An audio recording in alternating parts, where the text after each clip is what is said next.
साल 1984 को केरल में एक ऐसी वारदात हुई जो सुलझ तो गई, लेकिन उसका मास्टरमाइंड सुकुमार कुरूप आज तक पुलिस की गिरफ्त से बाहर है। मामले से जुड़े पुलिस अफसर देश के तमाम शहरों, यहाँ तक कि अंडमान निकोबार और देश के बाहर भूटान और खाड़ी देशों तक की खाक छान चुके हैं, लेकिन फिर भी उसे पकड़ नहीं पाए। चलिए जानते हैं इंडियन हिस्ट्री के एक ऐसे मर्डर केस के बारे में जो सॉल्व तो हुआ पर आरोपी कभी पकड़ा नहीं गया। पर वीडियो शुरू करने से पहले ये बता दें कि ये वीडियो किसी भी इलीगल एक्टिविटी को सपोर्ट या फिर ग्लोरीफाई नहीं करता है। ये केवल अवेयरनेस पर्पस के लिए है। 22 जनवरी 1984 को सुबह 4 बजे केरल के मावलिकारा पुलिस स्टेशन में किसी ने खबर दी कि एक खेत में KLQ 7831 नंबर वाली एम्बेसडर कार में आग लग गई है। हादसे में ड्राइविंग सीट पर बैठा शख्स जिंदा जल गया है। पुलिस पहुंची तो पहली नजर में ये एक रोड एक्सीडेंट लग रहा था। जब आग बुझी तो दिखाई दिया कि मरने वाले आदमी के हाथ बंधे हुए हैं।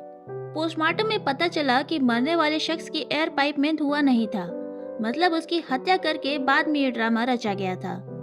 मरने वाले शख्स के पेट से मिले शराब और एथिल अल्कोहल के ट्रेसेस ने रहस्य और गहरा कर दिया।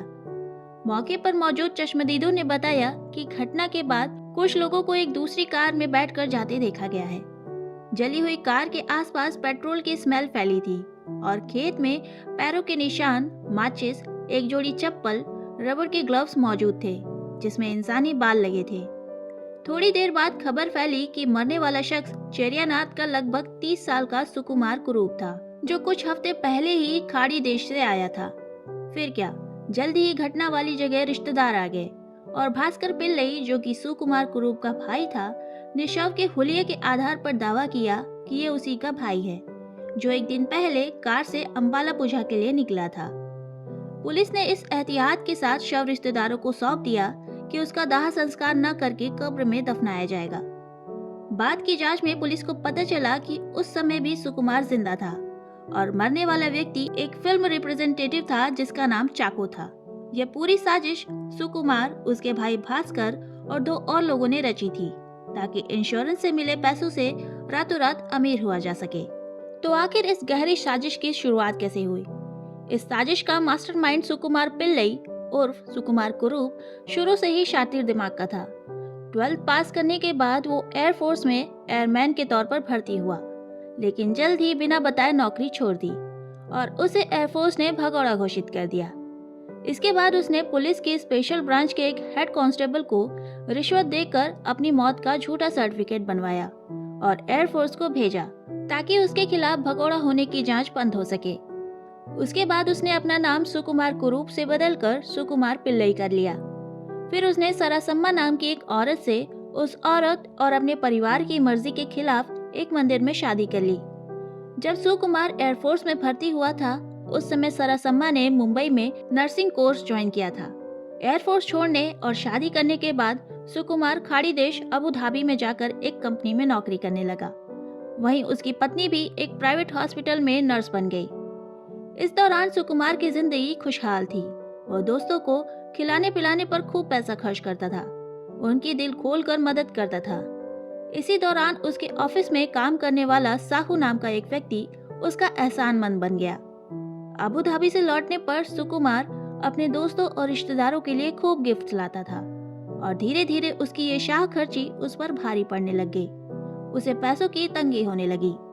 वो गांव में घर बनवा रहा था, उसके लिए पैसों की जरूरत पड़ने लग गई। इस बीच ऐसी खबर उड़ने लगी कि अबू धाबी में उसकी कंपनी पुराने एम्प्लॉयज को नौकरी से निकालकर नए एम्प्लॉयज को कम सैलरी पर भर्ती करने वाली है। ऐसे में उसके दोस्तों ने सलाह दी कि वो केरल में ही अपना बिजनेस शुरू करे, पर इसके लिए पैसों की जरूरत थी, वो भी जल्द से जल्द। ऐसे में सुकुमार ने एक इंग्लिश मैगजीन में एक कहानी पढ़ी और बाद में इसी कहानी को असल जिंदगी का ब्लूप्रिंट बनाने का फैसला किया। वो आइडिया था अपने हुलिये से मैच करते किसी शख्स की डेड बॉडी को पेश करके ये दिखाया जाए कि उसकी मौत हो चुकी है। इसके बाद इंश्योरेंस से मिले पैसों से ऐश किया जाए। उसने अपना ये आइडिया साहू के साथ शेयर किया तो उसने भी हामी भर दी। इसके बाद सुकुमार ने अपने भाई भास्कर और ड्राइवर पोनप्पन को भी इसमें शामिल कर लिया। अब प्रॉब्लम थी कि सुकुमार जैसे दिखने वाली डेड बॉडी कहाँ से लाए। पहले तो उन्होंने सोचा कि मेडिकल कॉलेज से लावारिस लाश मिल जाएगी, लेकिन बाद में जब उन्हें ऐसी कोई डेड बॉडी नहीं मिली तो वो किसी ऐसे शख्स को खोजने लगे जो सुकुमार की कदकाठी का हो, ताकि उसकी हत्या करके उसका इस्तेमाल किया जा सके। प्लान को अंजाम देने के लिए उन्होंने 8,000 रुपए में एक सेकेंड हैंड एम्बेसडर कार खरीदी। कई दिन की तलाश के बाद 21 से 22 जनवरी 1984 की रात को चाको नाम का एक आदमी उनके पास आया और अंबाला पुजा जाने के लिए लिफ्ट मांगी। चाको सिनेमा हॉल में टिकट सेल्स का एवेल्यूएशन करके घर वापस लौट रहा था और सुकुमार और उसके साथियों को इसी मौके की तलाश थी। रास्ते में उन लोगों ने जबरदस्ती चाको को एथिल अल्कोहल मिली शराब पिलाकर उसे बेहोश कर दिया और फिर गला घोंटकर उसकी हत्या कर दी। उसके बाद उसका चेहरा और सिर आग से जला दिया ताकि कोई उसे पहचान न सके। फिर उसे सुकुमार के कपड़े पहना दिए और उसकी डेड बॉडी को KLY 5959 नंबर की कार की डिग्गी में रखकर साथ में दूसरी कार लेकर वो लोग थन्नी मुक्कम इलाके के धान के खेत में पहुंचे, जहां चाकू की लाश को दूसरी कार की ड्राइविंग सीट पर बांधकर उसे खेत में धकेल दिया और उस पे पेट्रोल छिड़क कर आग लगा दी। इसके बाद चारों वहां से भाग गए। इसके बाद जो कुछ हुआ वो केरल के इतिहास की सबसे लंबी फरार की घटना साबित हुई। जांच के बाद सुकुमार के भाई भास्कर पिल्लई और ड्राइवर पोनप्पन को हत्या के आरोप में उम्र कैद की सजा सुनाई गई और साहू पुलिस का गवाह बन गया। भास्कर और सुकुमार की पत्नियों को इनफ एविडेंसेस न होने की वजह से छोड़ दिया गया। वहीं सुकुमार फरार हो गया। पुलिस कई बार सुकुमार को पकड़ते पकड़ते रह गई। वो कुछ घंटों पहले ही मौके से फरार हो जाता था।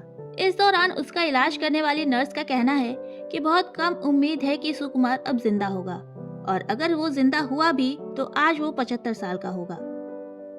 तो आज के इस वीडियो में इतना ही। अगर वीडियो पसंद आया हो तो वीडियो को लाइक शेयर करें और चैनल को सब्सक्राइब करें। और साथ ही अगर आपके पास चैनल से रिलेटेड किसी भी तरीके का सुझाव हो तो वो भी कमेंट सेक्शन में लिखना ना भूलें।